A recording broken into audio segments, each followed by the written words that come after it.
My name is Peter Hough, and I'm with the Alton Mission Church in Alton, Illinois, Free Methodist Church in the Gateway Conference. At the beginning of last year, in January of 2019, we had some, like a polar vortex that was coming, and my friend Trudy, who works for the county, she was looking countywide at some place that people could go when it gets down below zero, -5, -10 degrees, and she really couldn't find anywhere that people could go to stay warm when it's dangerously, even fatally cold outside.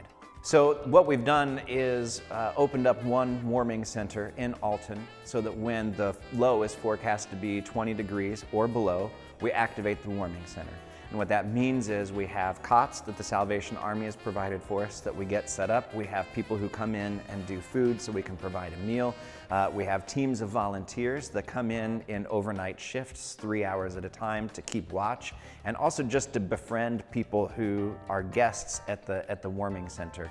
So we benefited from the work that we had done in the past 5 years, rebuilding the Ministerial Alliance in Alton. So Deliverance Temple, Community Christian Church, Emmanuel Free Methodist in Alton. So many of those churches are the ones that stepped up. Community organizations and businesses that we received assistance from included people like the NAACP and the 100 Black Men in Alton. There's African American Leadership Council in Madison County that was instrumental in getting some influence with community leaders. The Gateway Conference has been really helpful for us in getting this up and running and having the necessary support and resources to be able to carry it through the whole season.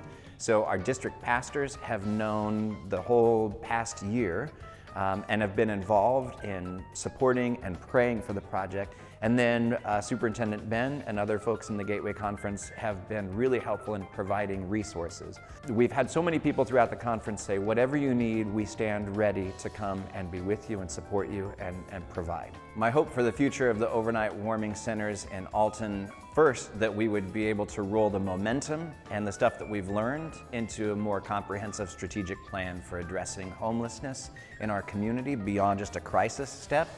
Number two, I hope that we get everybody who's helped us and everybody who's watched us to be encouraged that they really can do the things that they have in their mind and their heart in order to help their neighbors. My name is Jason Harrison. I am the president of Riverbend Ministerial Alliance. I was over at community engagement with the overnight warming center here in Alton. So as we was going down this journey and we seeing people divided, it was not a division of hate per se, but a vision of fear. So many fear what they did not know. They feared that we would have an influx of homeless people coming to Alton because we were providing help. But what this did was it really brought out the best in us. It brought out so much in people that they didn't even know that they had. As people were staying here overnight and they would listen to the stories and testimonies of people, compassion began to grab their hearts.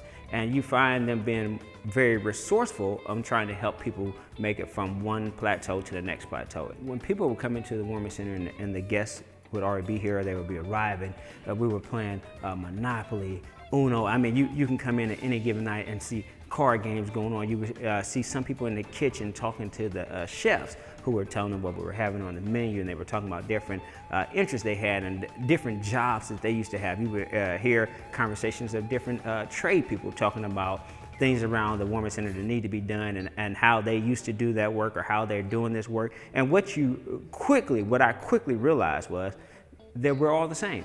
Yes, some of our guests might be homeless or out here in the cold, but we all share the same story. And so I just quickly just seen that we are so much alike. You know, we really want to classify people and say, because you're homeless or because you don't have money or because you're of this class or because you're in this neighborhood, well, we have what you need. Take it away. But really what we found out is that we all have what each other need.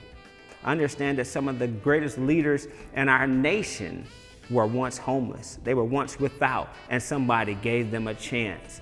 So you never know who you have sleeping in your back alley. You never know who you have sleeping on your doorstep. There's going to be your next developer, the one that's going to bring the cure for cancer, for AIDS. We have these people there that I always say the best innovators are not the ones who are CEOs or the greatest leaders. It's actually the ones who are on the couch that needs to be birthed, that needs that extra love and attention. Let's give it to them.